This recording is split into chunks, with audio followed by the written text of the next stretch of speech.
Nous avons eu à faire hier l'exercice de la corde, notamment leadership circulaire. Dans cet exercice, il était question pour nous de nous accorder en groupe de 10 personnes pour nouer une corde, faire des nœuds en fait. Et la difficulté dans cet exercice, pour notre groupe en particulier, c'était de pouvoir nous entendre sur qui passait en premier, qui allait suivre. Et là, donc, comme un accord, on a dû stopper. Il fallait que quelqu'un puisse diriger le groupe. Il y a une d'entre nous qui s'est proposée. Elle ne bougeait surtout pas. Elle avait la corde en main. Et puisqu'on ne devait pas parler, elle faisait juste des gestes. Toi, tu passes, l'autre passe. Toi, tu passes, l'autre passe. Et c'est comme ça qu'on a pu nouer la corde.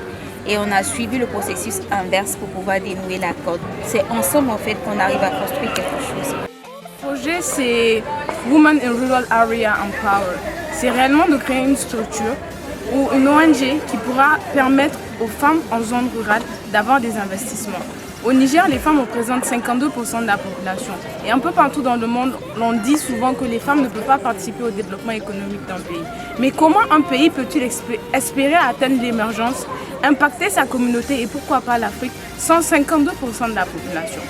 De nos jours, à travers des conférences, des séances de sensibilisation, beaucoup de financements parviennent aux femmes afin de réaliser leurs rêves et de participer au développement économique de leur pays. Mais malheureusement, ces investissements restent en ville ou ne touchent qu'une partie de la population qui soit à une. C'est dans ce cadre que j'aimerais mettre en place une structure qui permettra à ces financements d'arriver au niveau de ces femmes rurales qui ont également de la valeur ajoutée et qui peuvent impacter la communauté et réaliser de grandes choses.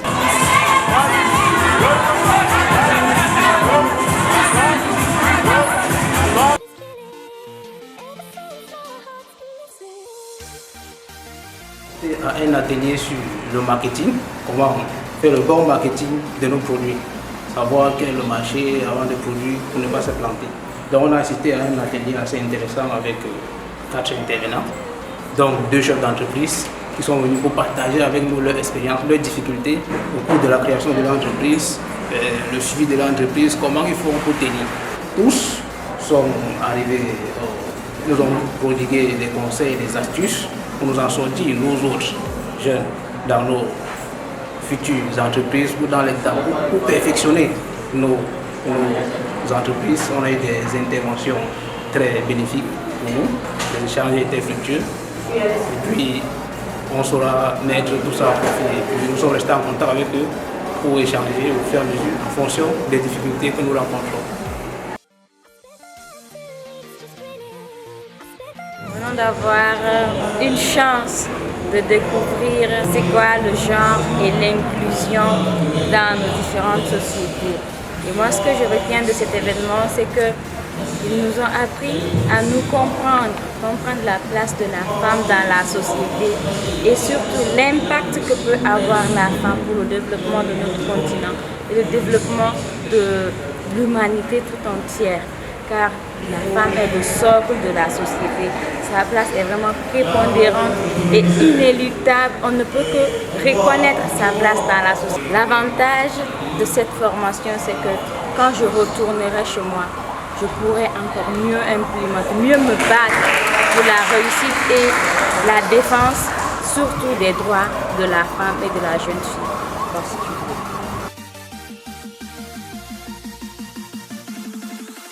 Alors nous avons assisté il y a quelques minutes,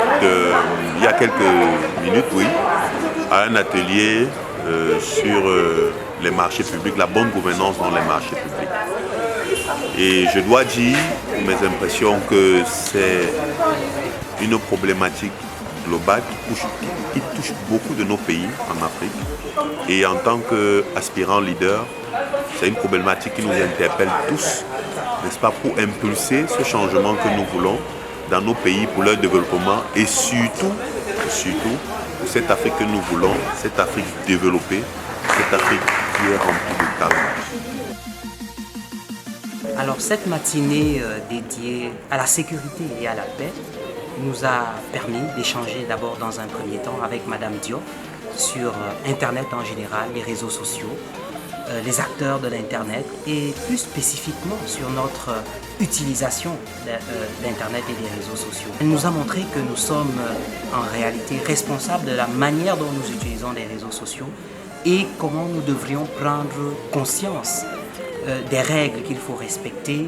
La deuxième partie de l'échange a démarré avec une vidéo sur le conflit dans le lac Tchad, ce conflit qui touche le Niger, le Nigeria, le Cameroun et le Tchad. On a regardé avec beaucoup d'émotion, voyant la détresse que vivent les populations dans ces régions-là.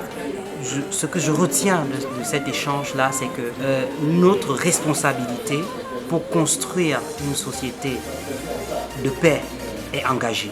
En tant que jeune leader, c'est notre responsabilité de travailler à ce que la sécurité et la paix soient partagées dans nos différentes sociétés.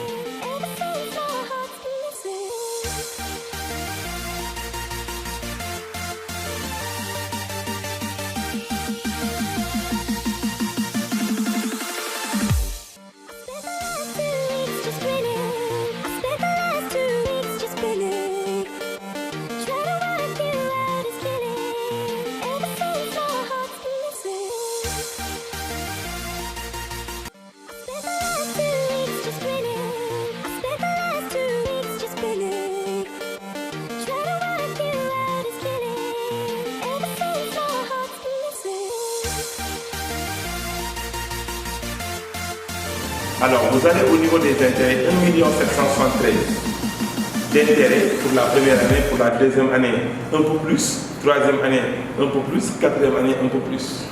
Logiquement, ça ne se passe pas comme ça. Alors, le taux d'intérêt, donc l'intérêt diminue avec le temps, parce que le capital emprunté diminue avec le temps. Mon projet est sur les farines infantiles, faites à base des matières premières locales. Alors la présentation au niveau des membres du jury s'est très bien passée et j'ai eu une expérience, un apport en plus sur le plan financier et sur les différentes manières d'appréhender le projet à mon retour au Gabon.